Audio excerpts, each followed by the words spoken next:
একেবারে নরম তুলতুলে রসালো ছানার জিলিপি, যা দোকানের কেনা মিষ্টির স্বাদকেও হার মানাবে। বাড়িতেও বানিয়ে দেখতে পারেন, বানানো একেবারেই সহজ।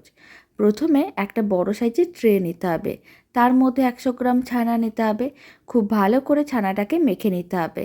যখন ছানাটা বেশ নরম হয়ে যাবে, তার মধ্যে দিতে হবে ময়দা, অল্প করে একটু বেকিং পাউডার, বেকিং সোডা, আর দিতে হবে হাফ চামচের মতন ঘি।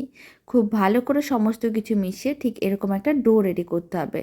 ডোটা থেকে লেচি কেটে নিতে হবে, এক একটা লেচি নিতে হবে, আর এরকম একটা মোটা দড়ির মতন করে বানিয়ে নিতে হবে। তারপরে একটা সাইডে দিয়ে ঠিক এইভাবে রোল করে আটকে নিতে হবে।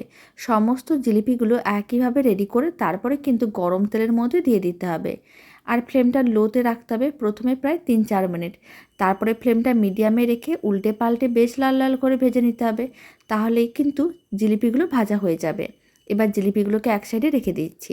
কড়াইয়ের মধ্যে 1 কাপ চিনি দিলাম, আর দিয়ে দিলাম 1 কাপ জল, অল্প করে একটু অরেঞ্জ ফুড কালার, আর 1 চিমটির মতন এলাচ গুঁড়ো দিয়ে খুব ভালো করে চিনি শিরাটাকে 3-4 মিনিট ফুটিয়ে নিতে হবে। তারপরে ফ্লেমটা বন্ধ করে সমস্ত ভেজে রাখা ছানার জিলিপিগুলো দিয়ে এইভাবে 1 ঘন্টা রেখে দিতে হবে। 1 ঘন্টা পরেই দেখতে পাবেন মিষ্টিগুলো সাইজে অনেকটাই বড় হয়ে গেছে, আর চিনি শিরাটা ভালো করে সোক করে নিয়েছে।